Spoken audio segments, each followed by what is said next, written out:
చేస్తేనే అవుతుంది. ఎందుకంటే కోరికలు వందల్లో ఉంటాయి, మనకు చేసేదానికి బడ్జెట్స్ అవి జస్ట్ 5% 10% ఉంటాయి.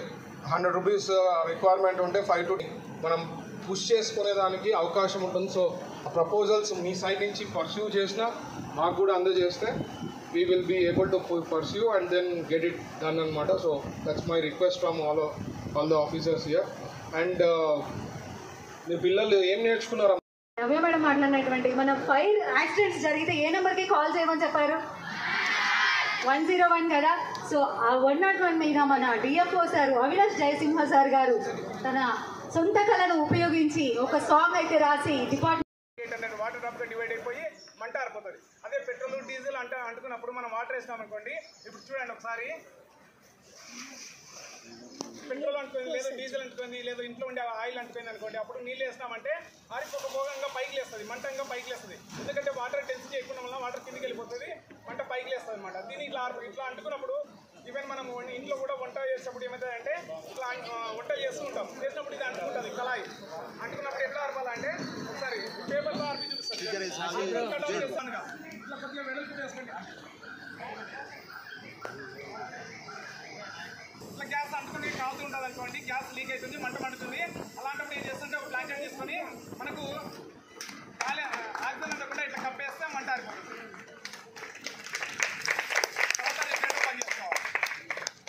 మనకు అవకాశం అనుకోండి వెళ్ళి రెగ్యులర్ దగ్గర పని చేసుకుంటాము, బయటికి వాతావరణం తీసుకొచ్చి పెడతాము.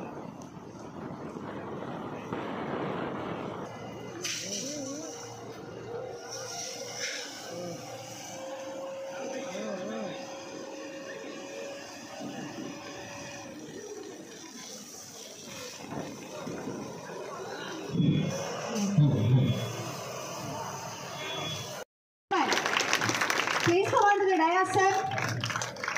Second prize, you have ladder drill competition. First prize, P. Nageshwar Rao, fireman, Karnal Fire Station. Congratulations, sir. Second prize, C. Ramanjanail, fireman, Karnal Fire Station. Congratulations, sir. Congratulations, sir. Ladder drill competition lo first prize, P. Nageshwar Rao, sir.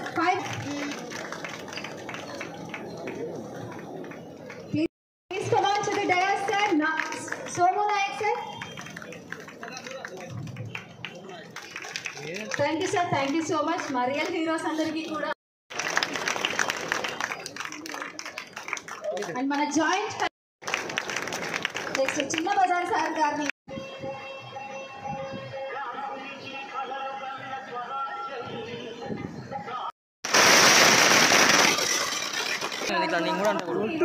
కోరుకుంటున్నాం.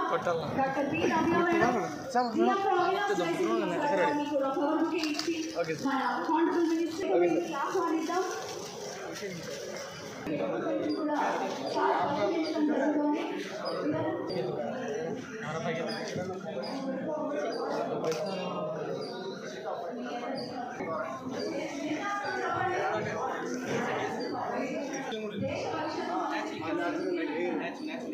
So విషయంలోనే ఉంది ఆలోచించే విధానం కూడా ప్రమాదాన్ని నివారించే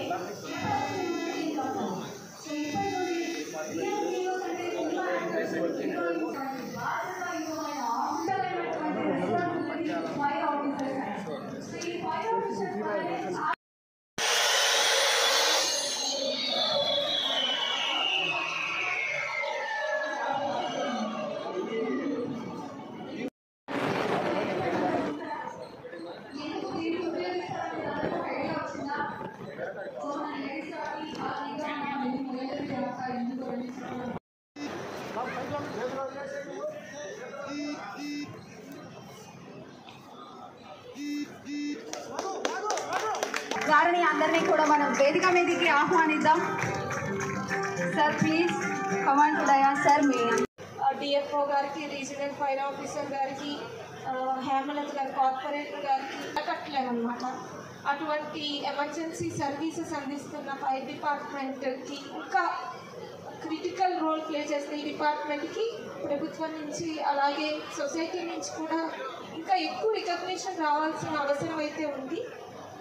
ఇందాక వాళ్ళు ఒక వర్క్షాప్ కింద అరేంజ్ చేసి వాళ్ళు యూజ్ చేసే ఎక్విప్మెంట్, అలాగే వాళ్ళ టెక్నిక్స్ ఎలా యూజ్ చేస్తారు, అవన్నీ కూడా మాకు డెమో ఇవ్వడం జరిగింది. అవి చూసిన తర్వాత నిజంగా ఎంత కీ రోల్, క్రిటికల్ రోల్, ఎంత రిస్క్తో కూడిన వాళ్ళ జాబ్, నేచర్ ఆఫ్ జాబ్ అనేది మనకి అర్థమవుతుంది.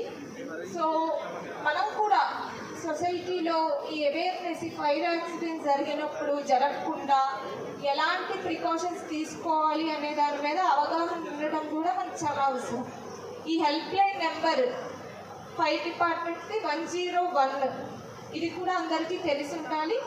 అలాగే మహిళలు ముఖ్యంగా ఎప్పుడు వంటగదిలో వంట చేస్తారు, గ్యాస్ ఇదంతా యూజ్ చేస్తాం కాబట్టి దాని మీద కూడా ఒక అవగాహన ఉండాలి. ఎలాగా మనం ఈ ప్రికాషన్స్ తీసుకోవాలి, అలాగే దీపావళి రకరకాల ఫంక్షన్ జరిగినప్పుడు కూడా ఎలాగా ఫైర్ సేఫ్టీ ప్రాక్టీసెస్ మనం అడాప్ట్ చేసుకోవాలి, వీటి మీద కూడా అవేర్నెస్ అందరికీ కలిగి ఉండడం అనేది కూడా చాలా అవసరం.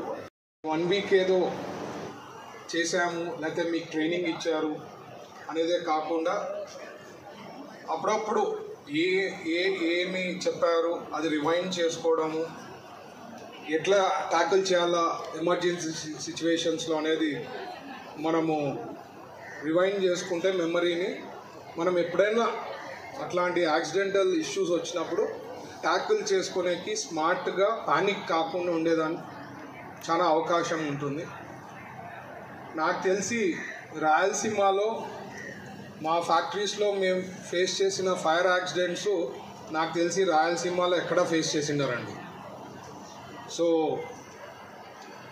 ఎప్పుడైతే ఫైర్ అయినప్పుడు మా దగ్గర ఉన్న ఎంప్లాయీస్ రెగ్యులర్గా ట్రైన్ అయింటారు కాబట్టి they are able to handle things and no casualties అండి. యాక్చువల్గా నాకు తెలిసి 2016-17లో మేము ఇచ్చిన లీజ్ ల్యాండ్ ఏదైతే ఇచ్చారో ఆల్రెడీ 1 వీక్ నుంచి డిస్ట్రిక్ట్ ఫైర్ ఆఫీసర్స్ అందరు కూడా ట్రైనింగ్ ఇవ్వడం జరిగింది. నా సైడ్ నుంచి ఇంకా రిక్వెస్ట్ ఏమంటే సార్, మీరు పెద్ద పెద్ద కాంప్లెక్స్లు అనుకోండి, లేకపోతే షాపింగ్ అనుకోండి, లేకపోతే హోటల్స్ అనుకోండి, హాస్పిటల్స్ అనుకోండి, where there is a possibility of having accidents, you have to have regular inspections. NOC ఉన్న మాకు ఉంది, ఓసీ అంటే ఎన్ఓసి ఉంటుంది ఒక 5 years అని. మనం 5 years కాకుండా ఒక 3 monthsకో 6 monthsకో వచ్చి అందరికి ఇన్స్పెక్ట్ చేసి ఎక్కడైనా ఇష్యూస్ ఉంటే వాళ్ళని కరెక్ట్ చేసుకోమని చెప్పేదానికి అవకాశం ఉంటుంది. వాళ్ళు కూడా కరెక్ట్ చేసుకుంటారు. చేసుకోకుండా ఎప్పుడైనా డిజాస్టర్ అయిందంటే it become a major subject, major issue అవుతుంది. అలాగే ఎక్విప్మెంట్స్ కూడా నేను రీజనల్ ఫైర్ ఆఫీసర్కి రిక్వెస్ట్ చేశాను, ఏమైనా ఎక్విప్మెంట్స్ కావాలా, అడ్వాన్స్డ్ ఎక్విప్మెంట్స్ కావాలా. నేను మంత్రిగా ఉన్నా కాబట్టి నాకు ప్రపోజల్స్ పంపిస్తే ఏమైనా పుష్ చేసి ఫాలో అప్ చేసేదానికి అవకాశం ఉంటుంది. ఇప్పుడే డిజాస్టర్ మేనేజ్మెంట్ నుంచి డిపిఎం గారు మాట్లాడినారు, వాళ్ళు చెప్తామండ్రి ఫాలో అప్ చేస్తున్నామని. అట్లాంటి ప్రపోజల్స్ ఏమన్నా ఉంటే నాకు ఇస్తే నేను పుష్ చేసేదానికి అవకాశం ఉంటుంది. సో